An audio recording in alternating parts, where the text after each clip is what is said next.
Hi there, my name's Peter Marshall, and welcome to this talk entitled Remember, Druid is Distributed. These tips and tricks talks have been created by Imply to share our experience with those of you who may just be starting out with Apache Druid. If you've got any questions, don't forget, register on Druid Forum and we will meet you there. I want to try and be clear, first of all, about what it means when people say that Apache Druid is a distributed database. We're going to look at 3 examples of distributed collaborations that happen between Druid's processes. When I started working with Apache Druid, many of you are in this position as well, you may have thought that Apache Druid was just one thing, one entity, something that maybe you'd get on a CD on the cover of a magazine in 1993 that you could just put into a server, double-click setup, and then press next on a dozen times. But the architecture of Apache Druid is quite different to databases that I grew up with, and it applies 2 key principles: shared nothing and loosely coupled or microservices architecture. Unlike in a monolithic architecture, a shared nothing architecture is delivered by lots of small, independently running processes. It's more like a beehive. It's not one big fat cat. Each process is independent. It responds to a specific job and it gives the results back. And it does that entirely on its own. Those processes advertise their resources and their responsibilities, so that means they can be used ad hoc, on demand by other processes. You've perhaps heard of the historical, the middle manager, and so on. Those are the names that the processes give themselves, describing what they can do. When we build complete systems, collaboration or orchestration between the processes has to be done somewhere. So there are other processes also advertising themselves, and they have a leadership role. In Druid, that's the coordinator, the broker, and the overlord. They plan how to get work done and the processes that they need to achieve it. In Druid, those processes know that if they can parallelize work to speed things up, whether that's ingestion or query, that's exactly what they will try to do. And this architecture also allows Druid to be fault tolerant. If one of those small processes becomes unavailable, it safely switches to a different process that can do the same job. And by writing the planning mechanisms well, when we want, say, more storage capacity or increased parallelism of queries, Druid's leaders can adapt their work plans and make use of those additional resources. Druid really is a hive of activity. It's not a single fat cat database that you get on a CD. This architecture helps us to build clusters that suit specific retention requirements. It helps us isolate data according to, say, query patterns, to scale up to hold new datasets, to the number of concurrent users and so on. And it helps us achieve high availability for our services. After all, there is no point offering a service that allows analytics on the very latest data if you can't guarantee it will be available. And it helps us to achieve high-speed ingestion and query execution to deliver real-time ingestion, immediate visibility, real-time self-service exploration. So you know that there are these independent processes in Druid that do the actual work, and that some of those processes are nominated as leaders. But how does this actually work? What does it look like practically? Well, now let's dive in and look at 3 examples of the work that the leaders facilitate for us: ingestion, query, and data assignment. We're going to work through building up this slide. The work-oriented processes are at the bottom and the leaders are at the top.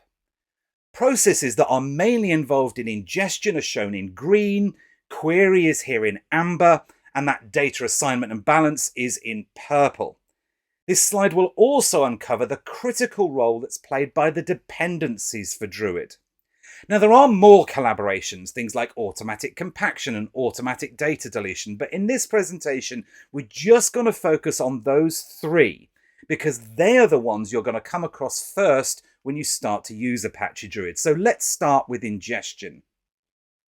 There are processes in Druid whose entire job is to connect to source data, to parse it, partition it, and create Druid's optimized OLAP-ready data format, those segments you'll have heard of. In Druid, those individual processes take up a slot in a Java process called the middle manager. This allows the middle manager to run many of those processes at once, including processes that are all consuming from the same data source in parallel. Configurable by you, the exact resources available from the middle manager are advertised. They're advertised in Zookeeper. Those advertisements are being watched and picked up by another process in Druid, this leader for all ingestion work, the ominously named Overlord. Now, this is where every ingestion process across Druid is monitored. It has responsibility for working out how to allocate work to the resources that are available in the cluster, again, with configurable rules for, say, affinity. They also determine the specific bit of your source data each one of those processes should ingest. So for streaming, the Overlord splits the work up into the partitions. In S3 and in local files, for example, the Overlord splits up the work file by file. In fact, when you see those tasks running in the Druid console, go and take a look at the payload for each one of those tasks, and you'll see how the Overlord has split up your source data in detail. Now, when there's more work to do, say you've got larger data volumes or data arrives faster, or maybe you need to do a big batch upload, you can scale up your middle manager by adding more cores and then allocate more slots for the ingestion processes to run in. Because of this architecture, the Overlord is able to recognize the increased capacity automatically, and then it will address that when it next plans ingestion work. I can also scale out by adding more middle manager processes running on more servers, and that helps us to add a degree of resilience to our cluster. Zookeeper also provides an inbox. Now, this inbox is used by the Overlord to post each of the work requests to those middle managers. Those middle managers pick up the work requests and they'll start the processes to ingest the data. Now, to keep this team effective, Druid has ongoing communication between these processes. There are APIs provided by the Overlord and by individual tasks that allow a degree of process control. So on the task side, for example, that's things like pause and resume and checkpoint. And the Overlord knows what tasks are running and how healthy they are by watching announcements that are being made by those running ingestion processes through Zookeeper. But why have just one leader when you can have multiple leaders? Perhaps a set of leaders that will take over if one fails to work and maintain the service that we expect. Well, obviously, because leaders tend to argue with each other. So we need a level of resilience facilitated by an election system that actually works. And for that, Zookeeper enables leader election between the Overlord processes. So here we are at the end of our ingestion journey. Each of those individual processes are finished. Each one has pushed its data into Druid itself, into the deep store. In fact, Druid ingestion tasks push to deep storage throughout their life, and they will let you know if they can't finish safely. Now, this whole coordinated process is very reliable. Druid guarantees exactly once ingestion for Kafka, for example, because it carefully monitors the topic offset on a topic-by-topic basis across all the processes that are running ingestion, and it only updates that internal offset once the data is safely in the deep store. So you can see how scalable this is. If you've got more work, you add more slots and you get more parallelism in your tasks automatically. As for availability, you heard about resilience that's built into the architecture already, and that ability for Druid to split up work delivers on very fast ingestion. So I've seen above 3 million rows per second in some clusters. But now this data is in, how do we actually query the data? Well, querying in data is led by a Java process called the broker. The broker, just like the coordinator, can also be made resilient, and it can be paired with a process called the router. Go and have a look at the docs to understand what the router does. So we have lots of data coming in from our live streams. So let's start by understanding how Druid gives us queries on live data in real time. Well, as well as announcing their worker slots, their capacity, they also announce the available live streaming data they have, and they do that into Zookeeper. And watching those announcements is the broker. So when you run a query in Druid, it's those announcements that let the broker work out where the data is. For resilience and performance, that data is actually cached locally. The broker asks those ingestion tasks themselves, the ones that are right next to the data, to do the processing, to do the analytics, and that makes it execute as quickly as it possibly can. Each of those ingestion processes has a different piece of the puzzle, remember, according to its payload from the overlord. And that leads to what's called a fan-out, fan-in, or scatter and gather query execution model. The broker gets other processes to do the bulk of the work before itself grabs it, merges it, and passes the results back to you. You can see how the data coming in from streams is queryable instantly. That's like Druid's short-term memory. But what about data that we've already ingested, about stuff that's already sitting in deep storage? Maybe you've done a batch ingestion. What about the long-term memory of Druid? Well, Druid's long-term memory is in a different process. It's in a process called the historical. And historicals pull data out of deep storage and they keep it locally, making it fast and upholding those architectural principles. In fact, historical processes do this ahead of time to avoid any latency being introduced when a query runs. Just like those streaming data ingestion tasks, historicals announce the data that they have, and exactly like those middle manager process announcements, they're being watched by the broker. So that means the broker can just go ahead and address that new data to run its query on that local data in the historicals, locally and independently. Just like the middle manager, we can scale up this process. We can give it more storage. And we can also scale out. We can apply data replication, not just for resilience, but to increase the opportunity for parallelism as well. In query execution, you can see this architectural design really come to life because the analytical work that's being performed by each of the historicals or middle manager processes is discrete. Each one is dealing with its own data and giving results about its own data. Because the data each one is dealing with is also immutable, there is no row locking, there's no recalculation, there's no redistribution of data at query time. In this scatter-gather execution mode, there's also no cross-node chatter when queries are answered. There really is a shared nothing and loosely coupled approach in Druid query execution.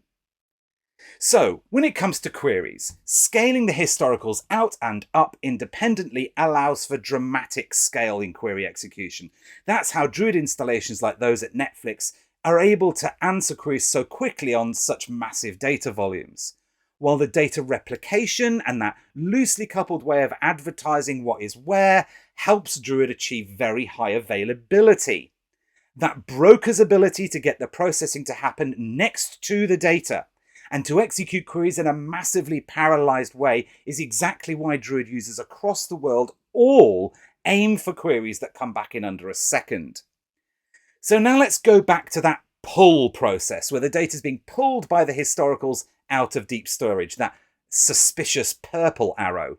Well, how does the data end up on the historicals? There's another leader. It coordinates that work and it does it automatically for us. It's the coordinator.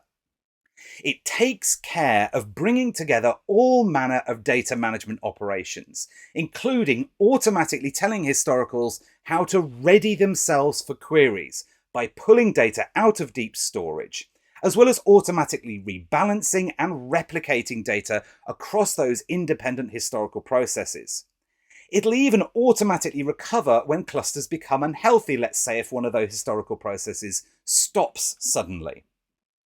Like the overlord process, we can make this highly available by using Zookeeper for leader elections. The historical process is announcing itself and its resources, this time its available storage capacity. And it's also keeping an eye on the same information that the broker is about what data is where. The coordinator is always watching. It's deciding what data needs to go where, again, what data goes where, of what age, is configurable by you. It posts load and unload actions into a queue in Zookeeper, and they're picked up by each of those historical processes. They go ahead and pull the data out of deep storage and onto its local disk, allowing them to act on query instructions independently. So when queries execute, the data is then right there, right next to the query process, making the processing work itself at query time very lean. In this way, the coordinator handles data balance in the cluster across all the historical processes. It maximizes query parallelism. And it's also handling our requirements for data replication, posting multiple copies of data across multiple historical processes. It knows what's available to actually be distributed thanks to an index of what's in deep storage inside the metadata database. The sys tables there record what's been ingested, along with a ton of information about the current state of the cluster. The coordinator queries that data on a cycle, it plans what to do with that information, and then looks to your configuration to decide what to do with all those historical processes. Now, that update to the metadata database is done very carefully. The overlord, with its oversight of all ingestion tasks, updates the metadata database once tasks are done. With streaming, the overlord uses those APIs between tasks to apply a checkpoint process, for example. It gets all those ingestion processes to the same point in a stream with all the data written to deep storage safely before it publishes information about that data into the metadata database inside a transaction, and then coordinates with the coordinator to get the data published into historicals. Now, this architecture means that the broker can continue to address real-time data for queries throughout the handover. In batch mode, the overlord is monitoring the subtasks that are processing, say, files from S3, and it writes to the metadata database on completion of the entire batch process. Now you can see how critical Zookeeper is to this architecture. As an alternative, the project is also experimenting with other methods, including HTTP. And you can also see how careful Druid has to be with the information in the metadata database that connects the overlord with the coordinator. And then there's deep storage, that route that the data takes from completed ingestion processes to the historical processes, to Druid's long-term memory. Now that's quite a cool design. It allows many processes to push data in and pull data out at the same time at massive scales. Use a cloud-era object storage solution that's available, scalable, performant, and highly distributed like S3, and you help make your Druid cluster itself even more available, scalable, and performant. So, scalability of data assignment and balance. Yes, this architecture helps us scale up our capacity by adding two or adding more historical processes that the coordinator can address automatically. When it comes to availability, well, there's data replication, there's constant awareness of what historical processes are available with recovery processes in place. The coordinator is automatically putting the expensive work of grabbing and distributing data up front, work that other databases leave until query time. It helps to maintain balance and resilience in our data sets. And let's not forget that primary relationship between Druid and those cloud-era object storage services that helps people achieve massive, highly distributed scale analytics. Druid is a distributed system with these three collaborations that we've met today at its core, led by the broker, coordinator, and overlord processes. Thanks to a modern architectural pattern, the resources for each of those can be scaled up and down as needed. Let's run through the slide one more time from a different perspective slightly. The overlord is responsible for splitting up work into discrete units and getting the middle manager to spin up processes to execute on those bits of work. And then it makes sure that the data gets pushed into the deep storage and published into the metadata database safely. Those processes in the middle manager advertise themselves so the overlord knows who they are and what resources they've got. It goes on to monitor them and give them instructions according to the decisions that it has made about how ingestion is going to execute. Switching to query, the broker's job is to look for consistent, complete data and to work out how to split up and distribute query execution jobs before actually executing them. Each historical process and each running streaming ingestion task is advertising itself independently, allowing the broker to know what data they've got so it knows how to execute the query. It can then plan and execute it in a highly parallelized way. The coordinator's job is to look after the cluster's data. The historicals advertise themselves so that the coordinator knows their health and what capacity they have for data.